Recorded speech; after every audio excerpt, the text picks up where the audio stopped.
All right, all of you Bible scholars that have been reading ahead, good job. But we're going to start a little bit behind where you were ahead.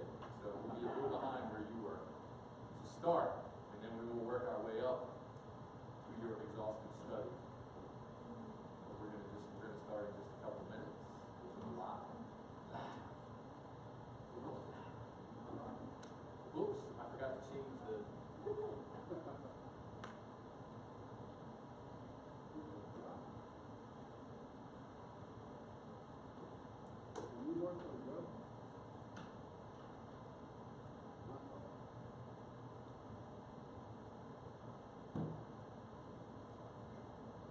Let's see how long that takes to upload and change and see if it even does.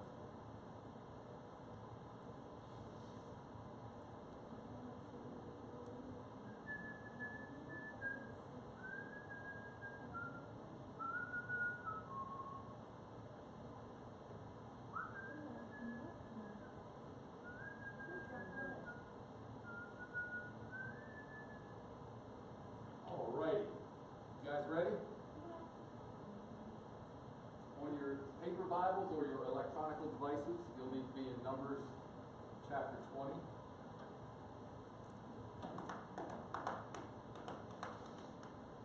We're going to start tonight. Let's go ahead and pray. And then we'll begin. Father, thank you for bringing us here tonight safely to study your word with a desire in our hearts to draw closer to you. Lord, I pray that you would touch every heart that's here.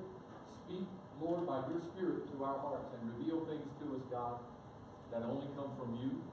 Let us leave here with things to chew on and think about and consider as we serve you, as we love you, as we strive to be your children. In Christ's name, amen. All right. So let's talk about after the water from the rock, Israel encounters a problem. All right? They are nearing the end of their wandering. Okay? They're in the last year or two of the time that they're going to be wandering in the desert. What? Huh? We're not streaming? Are we? Oh, it's on YouTube. So,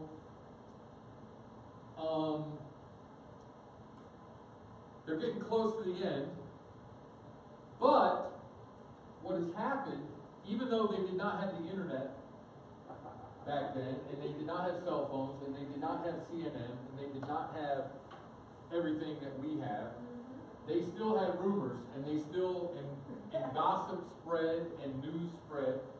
And what had happened is that while Israel was in the Sinai desert for those 40 years, the word of them had spread to all of the countries, all of the nations, the kingdoms around the Promised Land.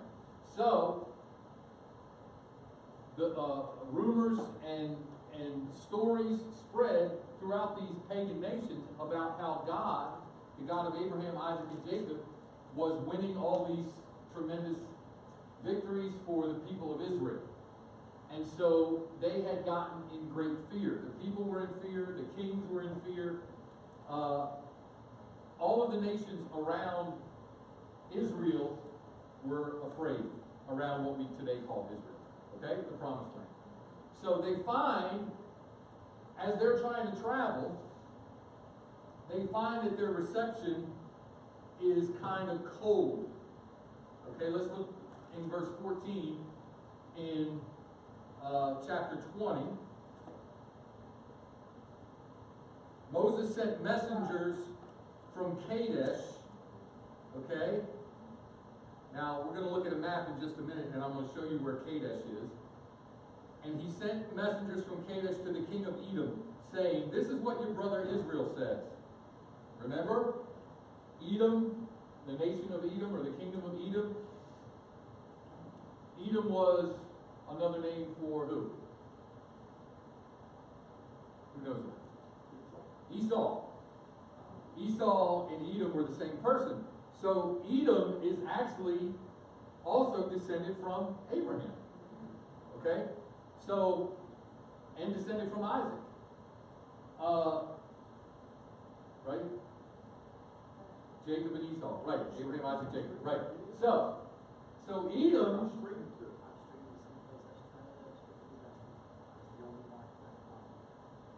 Edom and Jacob are brothers, and they both become the father of nations. Okay? So the nation that grew up through Jacob wound up going down to Egypt because of the famine, right? Remember? And they wound up settling in Egypt. They were down there for 450 years. They came out. They wandered for 40. Now they're back. Edom, in that same time, in that same approximately 490 years, has been in that area, growing, reproducing, becoming a nation, and now they live in that area. So, Moses sends messengers to the people of Edom, the rulers of Edom. This is what your brother Israel says. You know about all the hardships that have come on us. Our ancestors went down into Egypt, and we lived there many years. The Egyptians mistreated us and our ancestors, but when we cried out to the Lord, He heard our cry and sent an angel and brought us out of Egypt. Now here we are. Now we are here at Kadesh, a town on the edge of your territory. Please let us pass through your country. We will not go through any field or vineyard or drink water from any well. We will travel along the king's highway and not turn to the right or the left until we have passed through your territory. But Edom answered, you may not pass through here. If you try, we will march out and attack you with the sword. The Israelites replied, we will go along the main road, and if we or our livestock drink any of your water, we will pay for it. We only want to pass through on foot, nothing else. Again they answered, you may not pass through. Then Edom came out against them with a large and powerful army. Since Edom refused to let them go through their territory, Israel turned away from them. Okay? So Edom does not allow them to pass. So they have to go a different way. Okay? Then, if you turn over to chapter 21, the king of Arad, which is another kingdom in southern Canaan, also attacks them. Chapter 21. When the Canaanite king of Arad, who lived in the Negev, heard that Israel was coming along the road to Atharim, he attacked the Israelites and captured some of them. Then Israel made this vow. If you will deliver these people into our hands, we will totally destroy their cities. Now, totally destroy. What are they talking about? The ban. They were talking about giving the city to God as an offering, as a sacrifice. They were talking about what's called under the ban in Hebrew. It's literally under the ban, which means everything in that city is devoted to God. It's to be burned, all the people are to be killed, everything is to be destroyed as an offering to God. Okay? Remember that. Under the ban, or totally devoted, means everything belongs to God. Okay? That's going to come back. That's going to be on the quiz. Don't forget. So they made a vow. They will totally destroy their cities. The Lord listened to Israel's plea and gave the Canaanites over to them. They completely destroyed them and their towns, so the place was named Hormah. Okay? So the king of Arad attacks. And then Moses, in verses 4 through 9,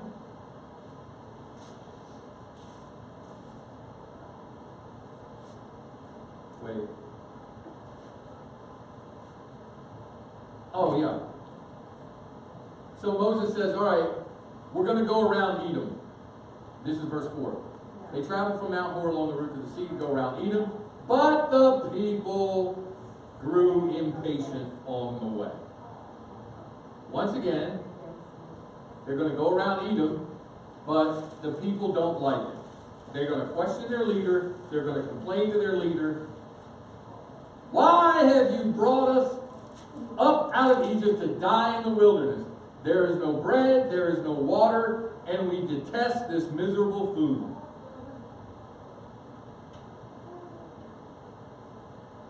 Now, Rhonda made a good point to me the other day. We were talking about what we wanted to have for dinner. And I said, we had leftover chicken. She had made some chicken really good. It was chicken breast with some cheese and sauce, and then this sprinkly stuff on top that when it baked, it became crispy, and it was really good. And I had taken it for lunch, left over, to eat at work. And so we were talking about what we wanted to do for dinner that night, and I said, well, I don't want the chicken because I had the chicken for lunch, and I don't want to eat chicken 2 meals in a row. And she immediately laughed and said, that's funny. The Israelites complained because they had to eat manna for 40 years, and you don't want to eat chicken 2 meals in a row. And I said, you know what? You're right. We look at the Israelites and we look so down our nose at them, but yet we don't want to eat the same kind of meal for 2 meals in a row, let alone 40 years. But still, they complain. All right? And what happens? God sent poisonous snakes among them. A bunch of people died. Moses said, make a bronze snake and lift it up, and everyone that looks at the snake will be healed. That's where we get the medical symbol today, by the way, in case you didn't know that. So, they traveled to Moab, and then they traveled toward the land of the Amorites. And when they got to the land of the Amorites, 2 guys named Sihon and Og, I wouldn't name your kids either of those, gave them a particularly cold reception. All right, we're going to talk about that in a second. But first, a map. So where are we at? On the left side is the wandering map. On the right side is a map that shows the different nations. Okay?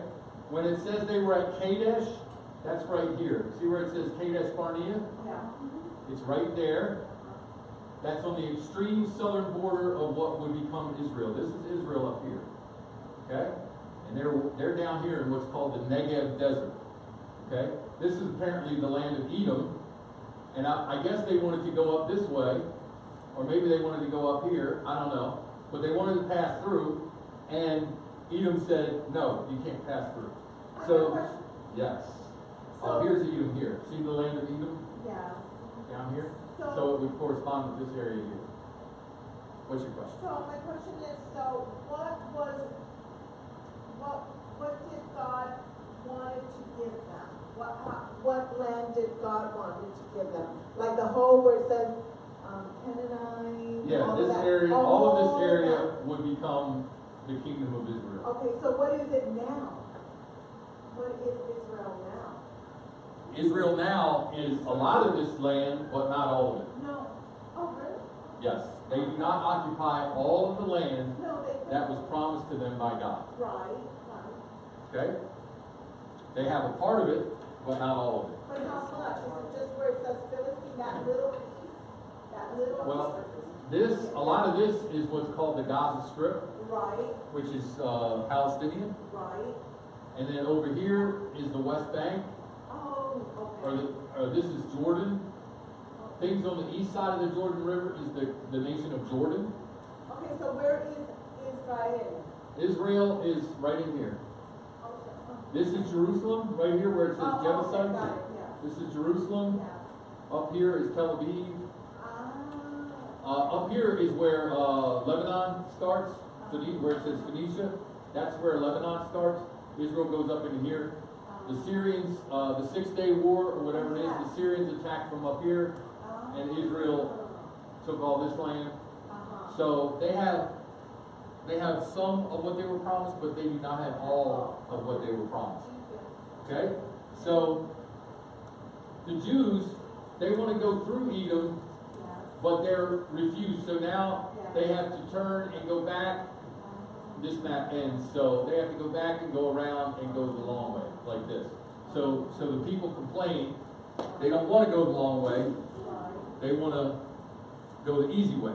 So they walk around, and they get to the land of Sihon and Og. Okay? Great name. Okay. Here you go. Look up here, because I'm not going to be able to come back to this. This right here is Sihon, his kingdom. He was a king. This area right here. And this area up here is Og. And they were Amorites. Amorites. Now, interesting, Moab, they either pass through Moab or go around Moab. They don't conquer Moab. Interesting point. God never gave them the land of Moab. Oh, is that your point? Sorry. Disregard that. Forget I told you that. All right. So, Sihon and Og. So remember those two areas, because we're going to talk about it now. All right? So, the two kings are gripped by fear. Okay. They're both terrified of the Jews because they've heard of all the things that God has done for the Jews. They are afraid. Yes. Okay? The news had spread about them. They originally asked to pass in peace. Chapter 21, verse 22. Let us pass through your country. We will not turn aside into any field or vineyard or drink water from any well. We will travel along the king's highway until we have passed through your territory. In other words, they were not going to harm them at all. They were going to leave them alone. Who was going to leave them alone? The Jews were going to leave Sihon Right. alone. They weren't going to bother him or his land. Okay? But because of fear, he attacked anyway. And because he attacked out of fear, he was defeated. And his nation was destroyed. His nation was occupied by the Jews because he acted out of fear. Okay? If he had just said, fine, pass through, Right. you leave me alone, I'll leave you alone, no problems. They would not have been destroyed. Now later they may have, I don't know. But Right. they acted out of fear and bad things happened. That's a lesson. That's not tonight's lesson, but remember it. Okay? So the Israelites took the land of Sihon. This is in verses 23 and following. What? Verses 23 and on down, it talks about how the Israelites conquered Sihon, defeated them. Okay? Then in verse 32,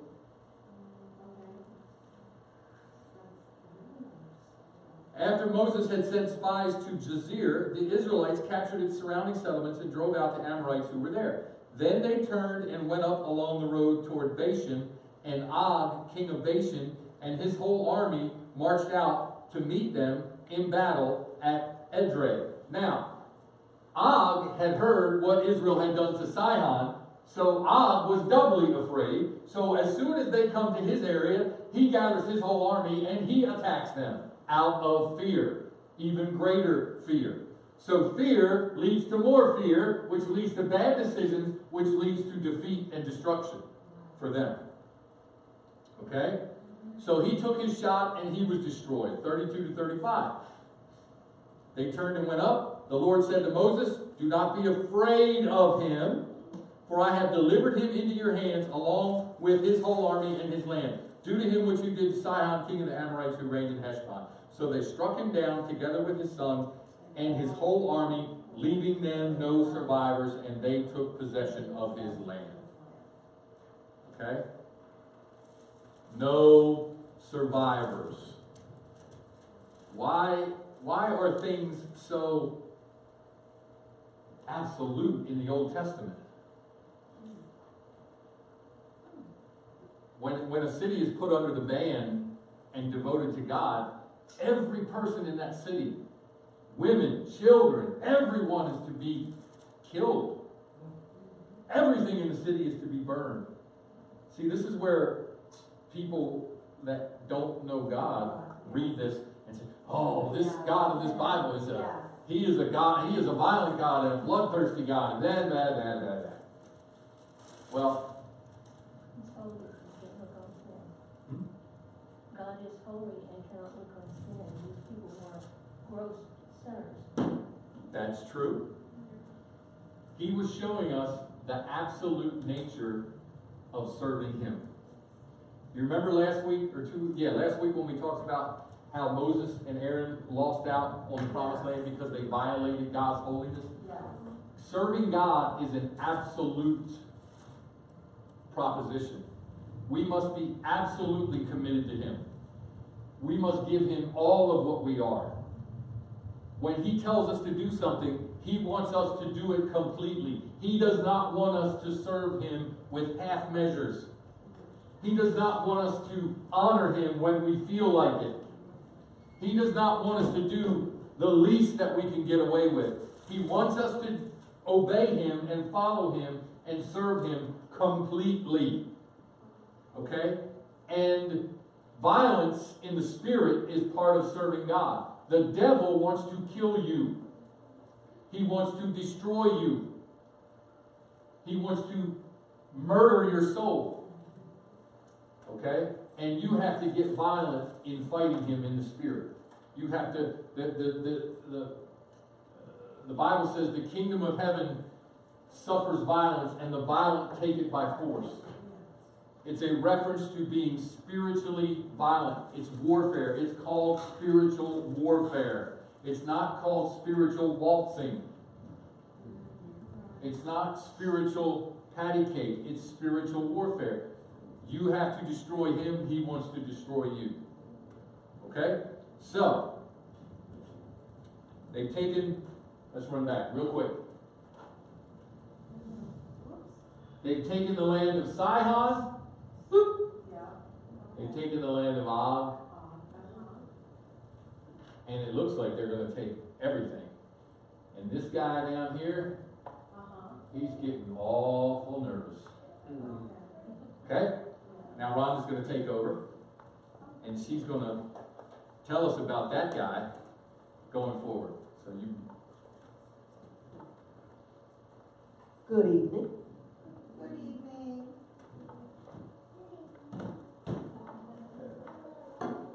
All right, we can go ahead and flip over a page if we need to Numbers 22. Yes, and we are going, it's been a minute.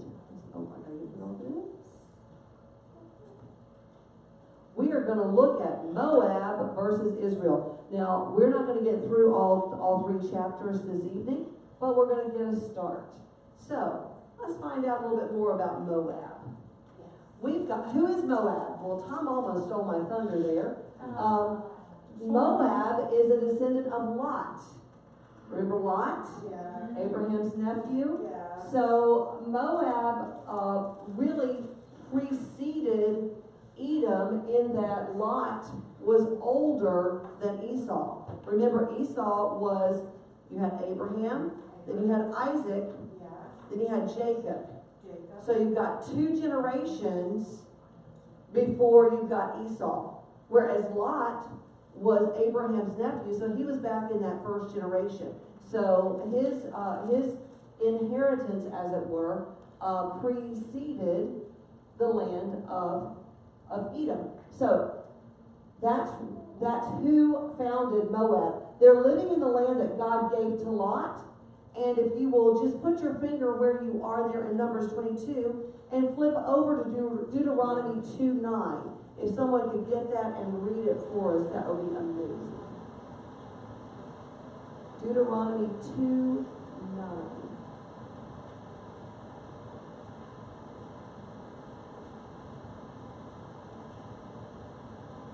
Do I have a reader?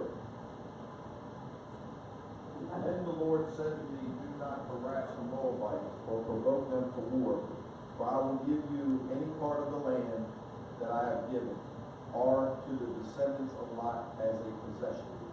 Okay, so, according to Deuteronomy, which we're going to find out shortly, Deuteronomy is a recap of everything that happened in the wilderness. Now, we don't have that account in Numbers. We don't have God saying that you're not going to mess with Moab because I've given that land to Lot. We don't have it in Numbers, but it did happen because when they recapped everything that had happened in Deuteronomy, it pops up. So it's kind of like in the New Testament how Matthew, Mark, Luke, and John are all talking about Jesus, and several pieces are alike, but you may have a variation here and there. It's the same with Exodus, Leviticus, Numbers, all being recapped in Deuteronomy. So we're going to see a lot of the same things in Deuteronomy, but we're also going to see a few things that weren't discussed in the other books that we'll find out in Deuteronomy. But we'll get to that shortly. Now, in Moab, Balak was their king. Now, I guess Tom and I should collaborate a little more. It looks like we're having a geography lesson. His map was a little different than mine, but it's the same basic area. So you've got Moab and Edom. And Moab is, of course, right here. Edom, as he's discussed, is down here. Moab was Lot's descendants. Edom was Esau's descendants. Ready? Now then, in Numbers 22, we're going to be introduced to this little guy, Balaam.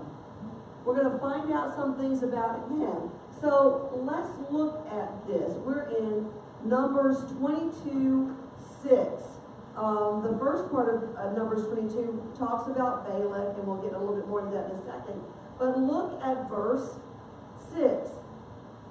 Now come and put a curse on these people because they are too powerful for me. Perhaps then I will be able to defeat them and drive them out of land. For I know that whoever you bless is blessed, and whoever you curse is cursed. But look at this. Balaam is not Israeli. He is not a Jew. He is not an Israelite. He is a prophet. But he is not a Jew. He is not an Israelite. We'll talk about that in just a second. He is from the area of the Euphrates. And I have another map to share with you in just a moment about that. Just keep that in mind for now.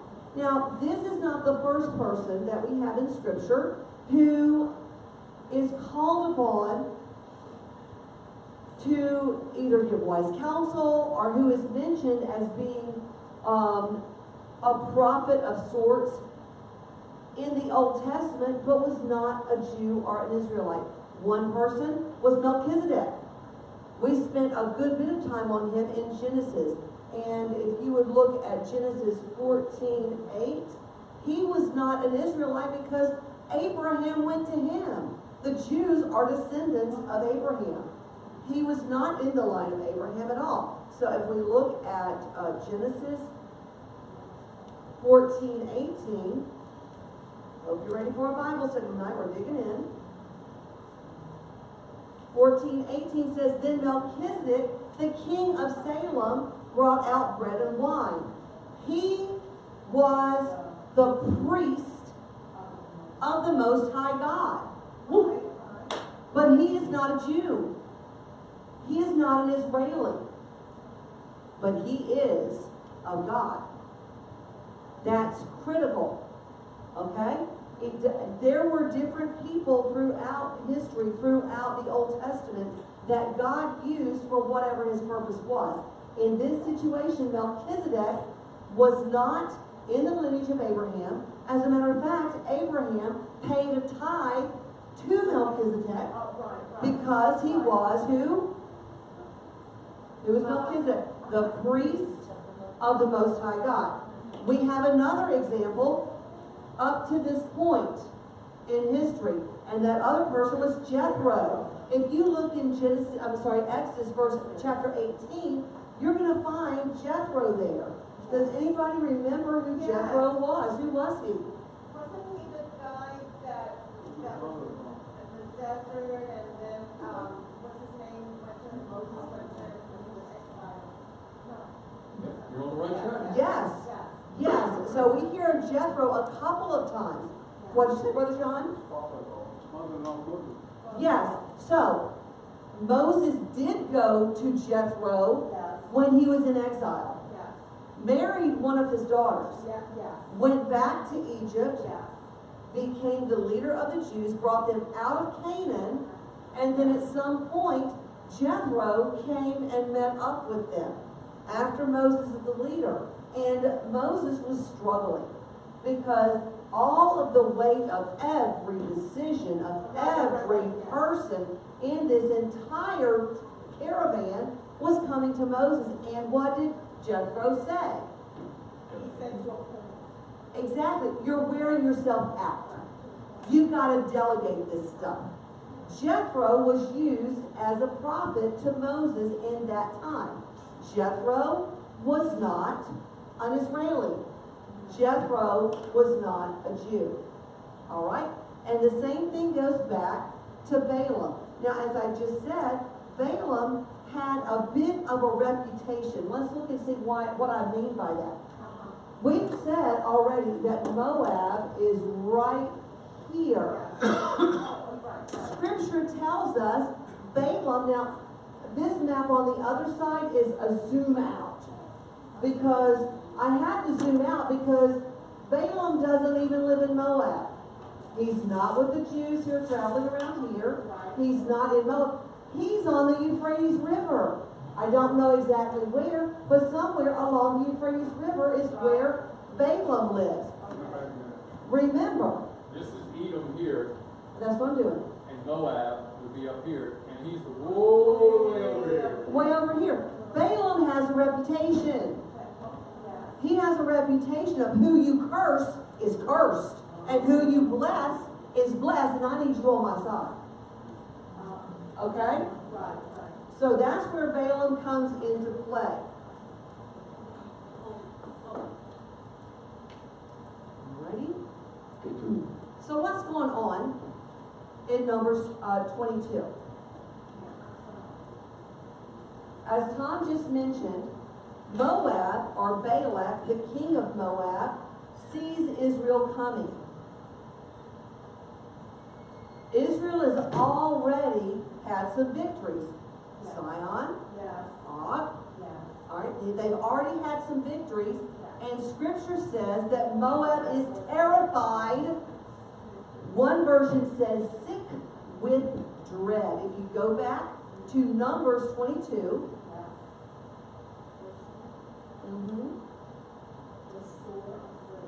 Sore afraid. I like that version too. 22:3. Shepherds. True. My version said Moab was terrified, but one version did say sick with dread. So what does he do? He sends for a prophet to curse Israel. Forgetting we're supposed to be copacetic here. We're from Lot's family, you're from Abraham's family, we should be good.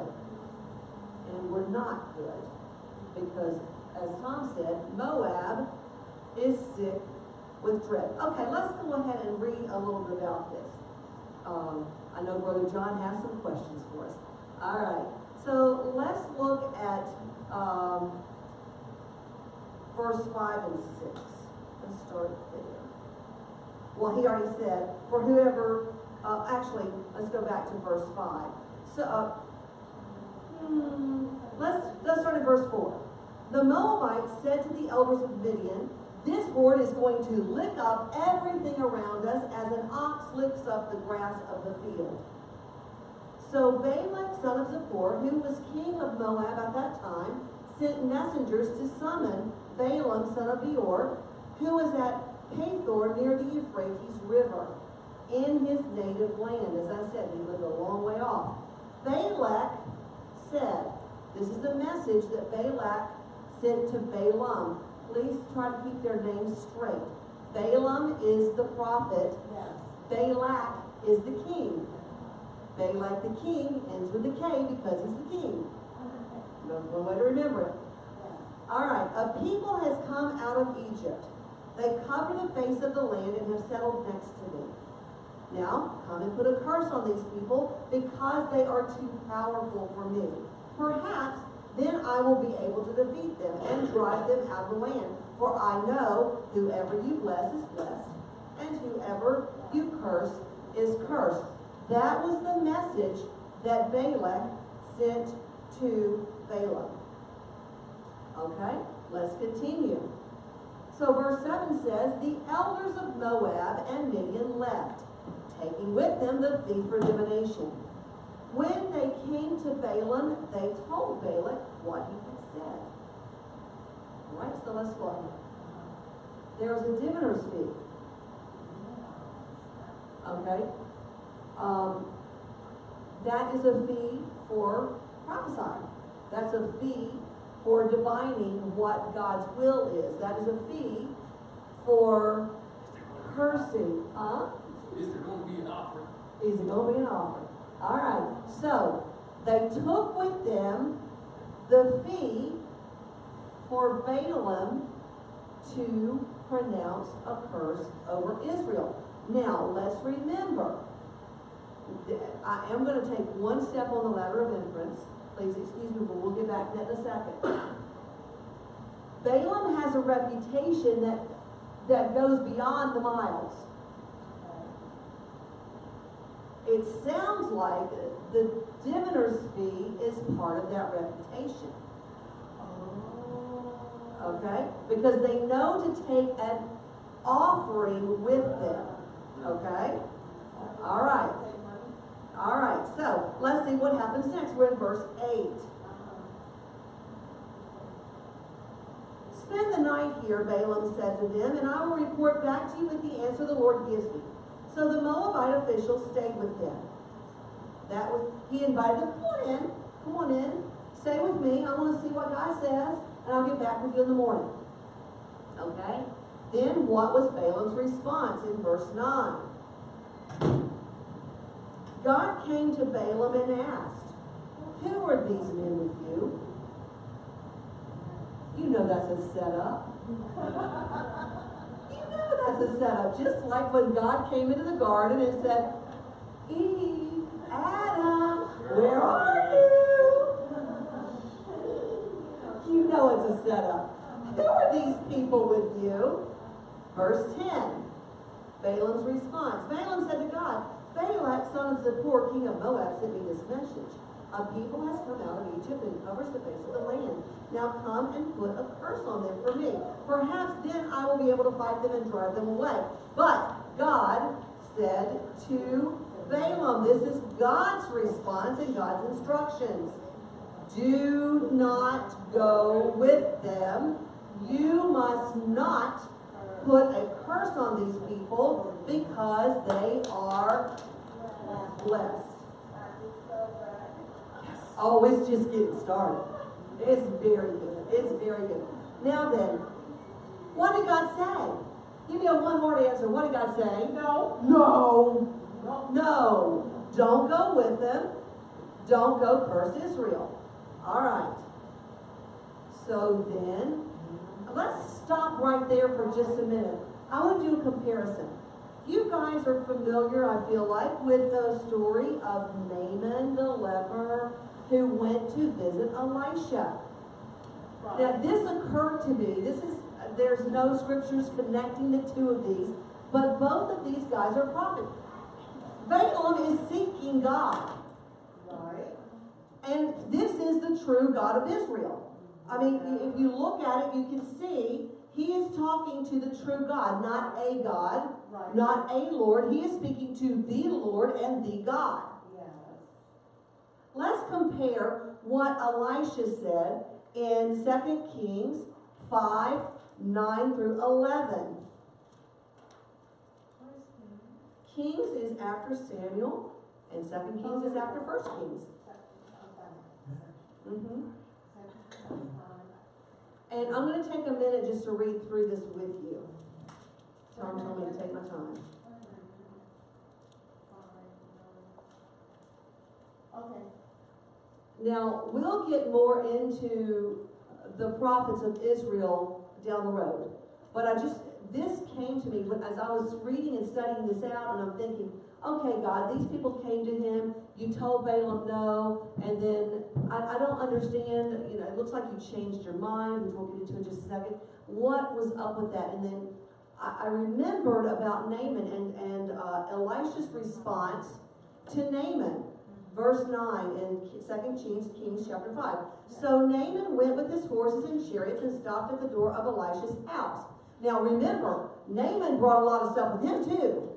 He brought clothes, he brought gold, he brought all kinds of payment as well. Okay, so let's see what we've got.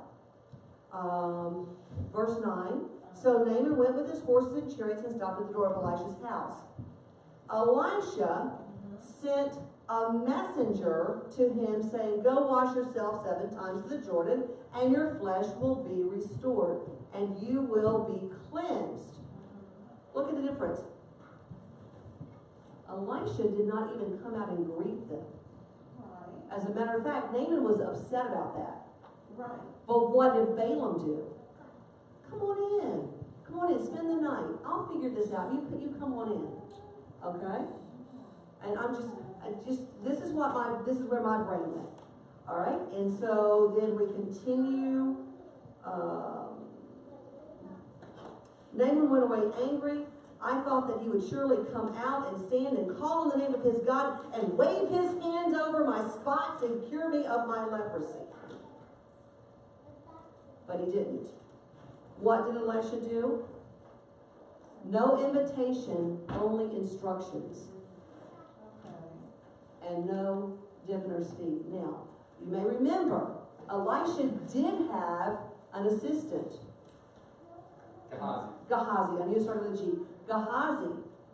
After Elisha went back in the house, Gehazi went off to catch up with Naaman and his band and said, Yes. now, my master was a little short-sighted.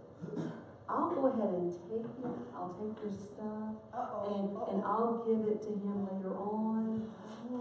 What happened to Gehazi? You got leprosy? He did. The leprosy was on him. He had to go back to Elisha and say, uh-oh, pray for me too. All right. God's prophecy, God's ministry does not require a diviner's fee. Okay? Just FYI, absolutely. Okay. So God has told Balaam no. Has God ever told you no? I gotta tell you, God has told me no a few times. And I'm going to share just a little bit, if that's okay with you guys.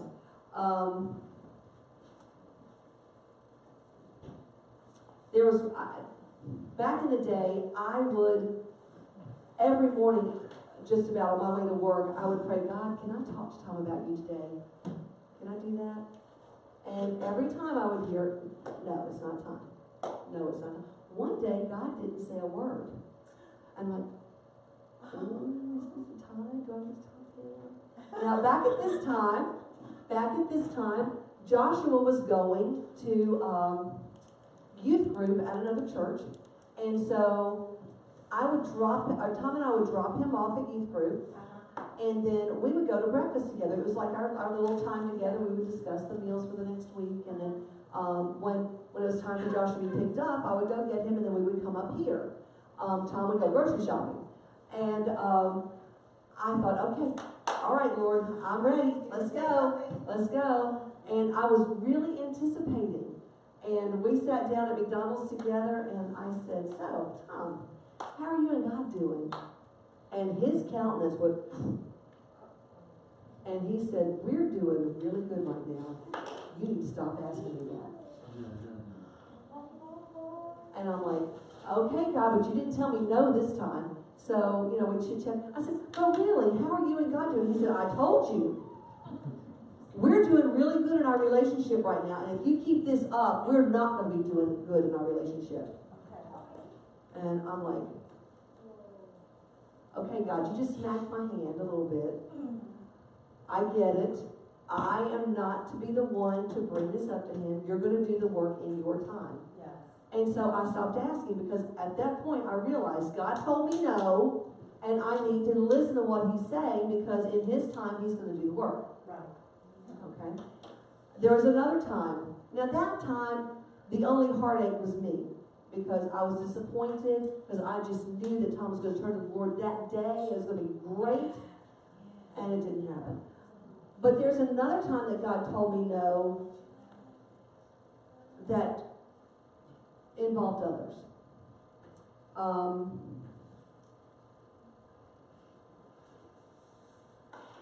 And this is very tender. When my dad got sick, we had gone down there for Christmas when he was just starting to decline. It wasn't nearly what it was toward the end, but we'd gone down there for Christmas, and I told Tom and Jordan and Josh, I said, Dad's getting really frail. we need to either get them to come with us or we need to come down here. They need me. And so from that point on, I was on Zillow looking for houses. I was, just moving forward. I was moving my plan forward. When Dad was in the hospital, one of the trips that I made down there before he passed, he was in the hospital and I had found the house on Zillow. Oh, it was cheap, Mississippi cheap. It was good, and it had 7 acres. I can homeschool the grandkids. We could go have a picnic out by the pond. I'm telling you what, it was amazing. And it had like 5 bedrooms in the house. And then it had a mother-in-law's house. I said, Mom and Dad could live there and be right there for me to take care of them. This is perfect. God, I know this has to be your will. How else? And I said, okay. And I'm not a big person about fleeces. But I said, okay, God, if this house is still available while I'm down there, I'm going to go to this house. I'm going to see where it is exactly. If this house is still available, I'm moving forward. I went there, drove up. A guy was on his big old tractor, bush hogging that 7 acres, and he saw me. It was a long, long driveway. Saw me come up the driveway. I'm by myself. Tom was back here. He didn't know I was doing this. And I've been praying the whole time, God, I know that you've got this place for us. And the guy got off his tractor and came up to me and said, can I help you? I said, yeah, I've been seeing this house on Zillow, and I was just wondering if it's still up for something. He said, oh no, this house sold. Okay. God, that was my fleece. But I know that you want me in Mississippi. Because after all, it's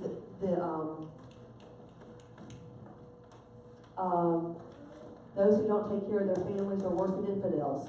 Oh my God, you've shown me that. If you don't take care of your family, you're worse than an infidel. And I've got to take care of my parents. I've got to do this.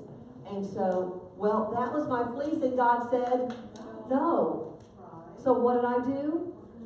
Well, what I did, I found me another house. And it was just a few blocks away from Mom and Dad. And I'm like, oh, this house is perfect. It's got a little nook up here where I can have my book cubbies because that time, Alicia just found out she was pregnant with it. I got my little book cubbies up here. I got my little art cubby because it had the dormers up there at the top. And this will be my perfect sewing room. And Mom and Dad can have this bedroom, and Tom and I can have this bedroom, and we still got bedrooms to spare for when the kids come for a visit. This is perfect. And oh my goodness, I loved that house as a kid.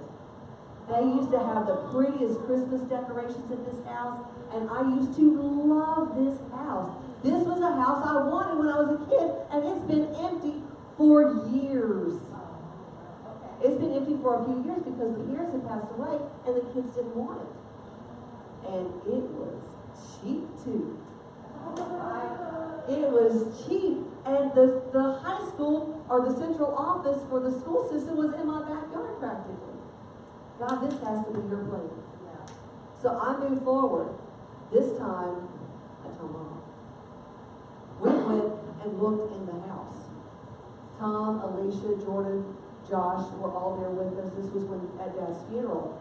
Mom, it's time. I'm going to take care of you. We went and looked at the house. They still had little bits of furniture in there. There was a rocking chair in there. Mom said, what a rocking chair.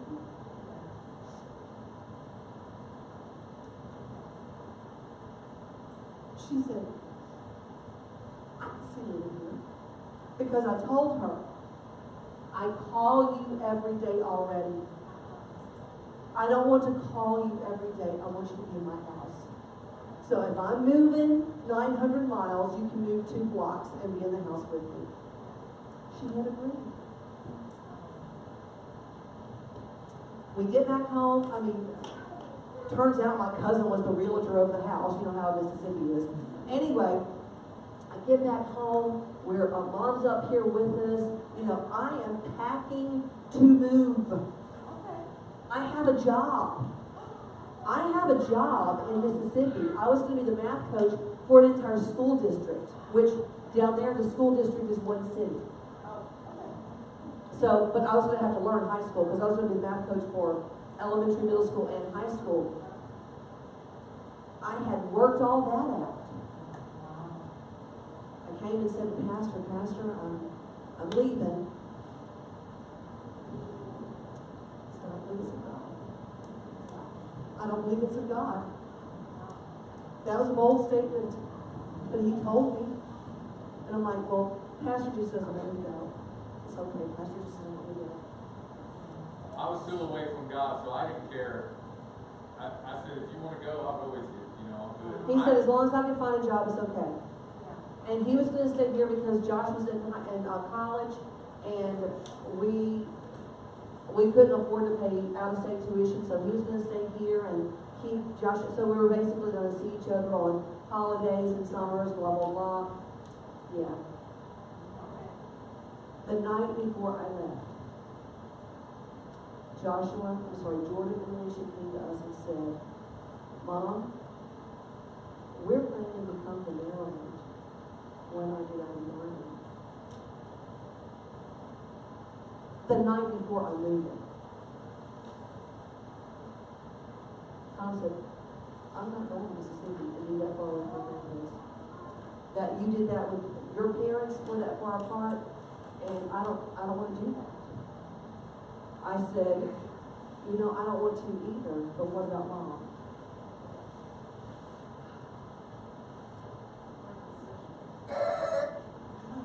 Here come the breaks.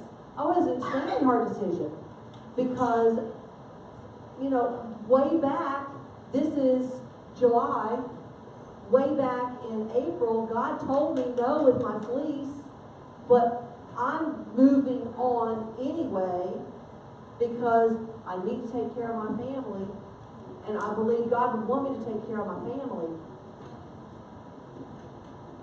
That was the hardest conversation I've ever had with my mom.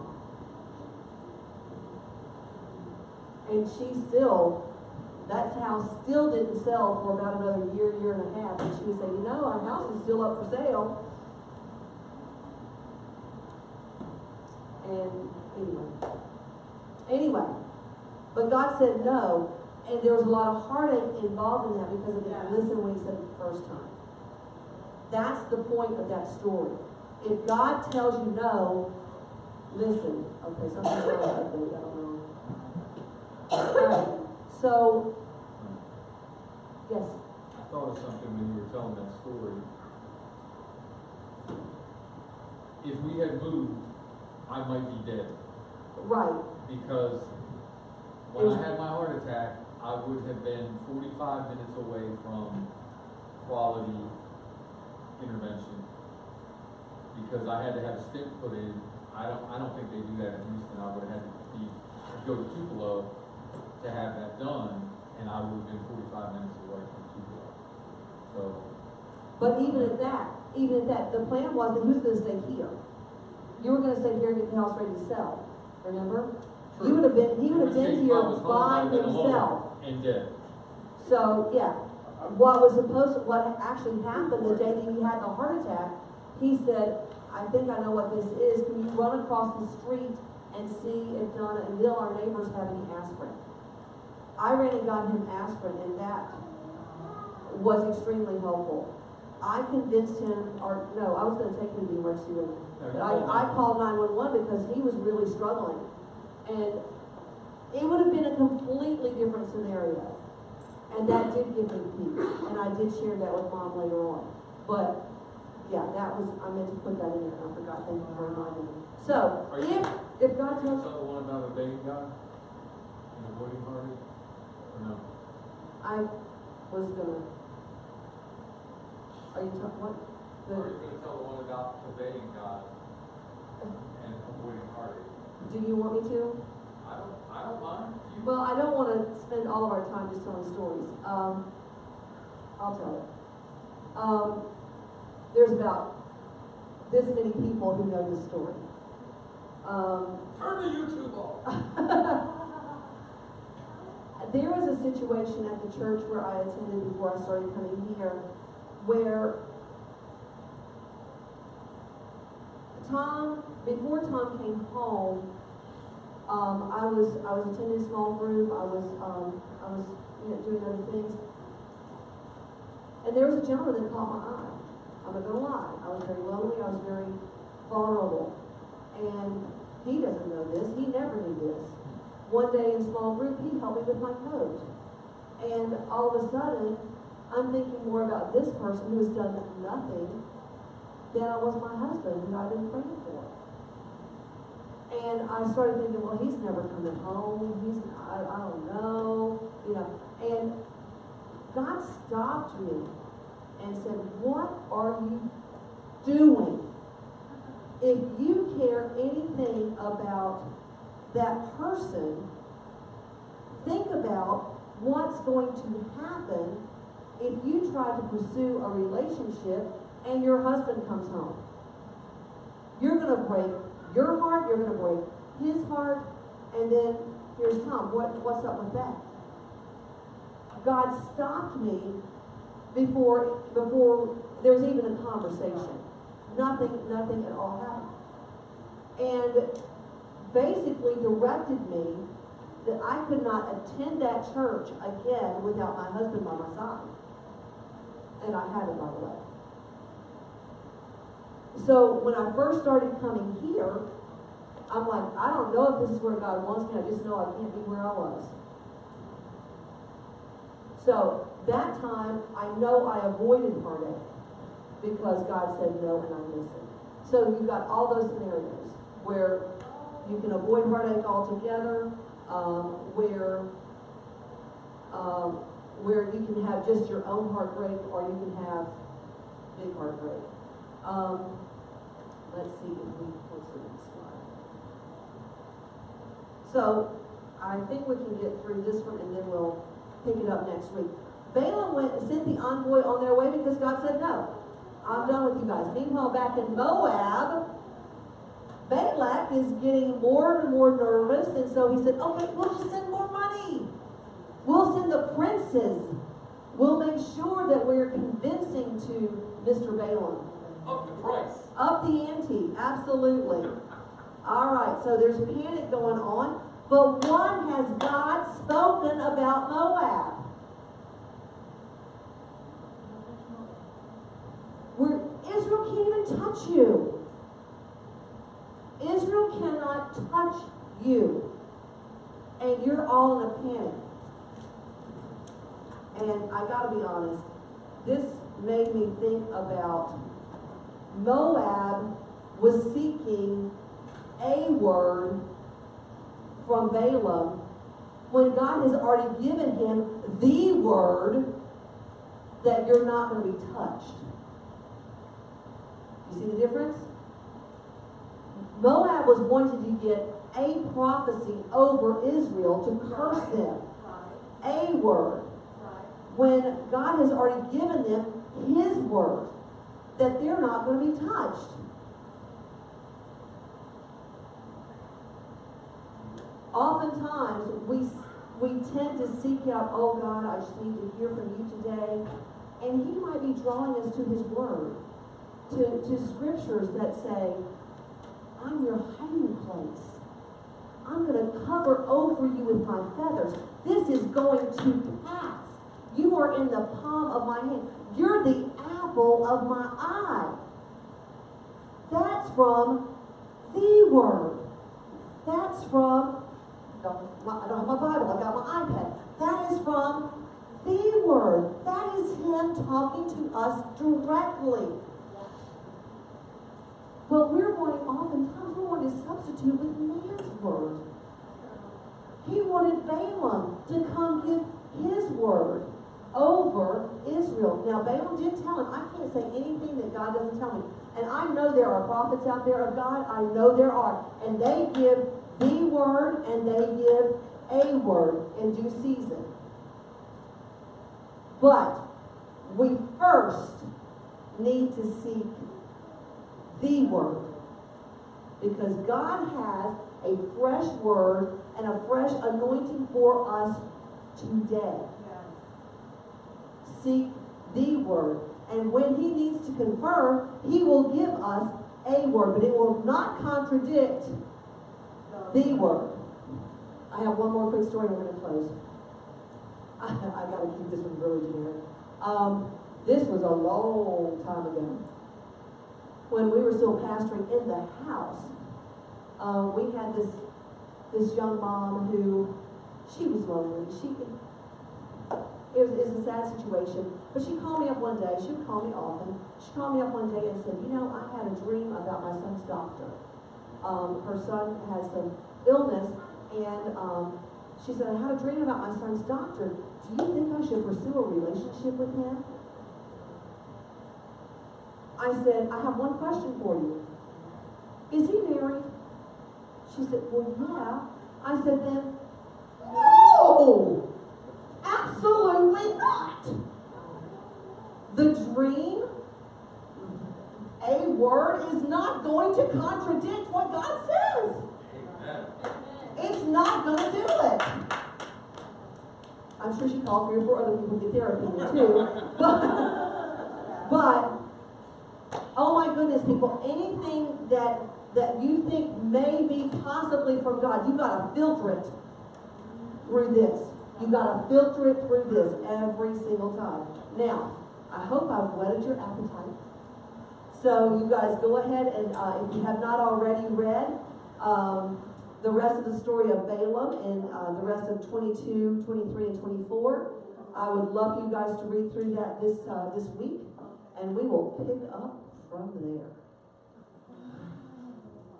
You ready? All right. Let's go ahead and end in prayer. Lord Jesus, we love you and we thank you, God. We praise you.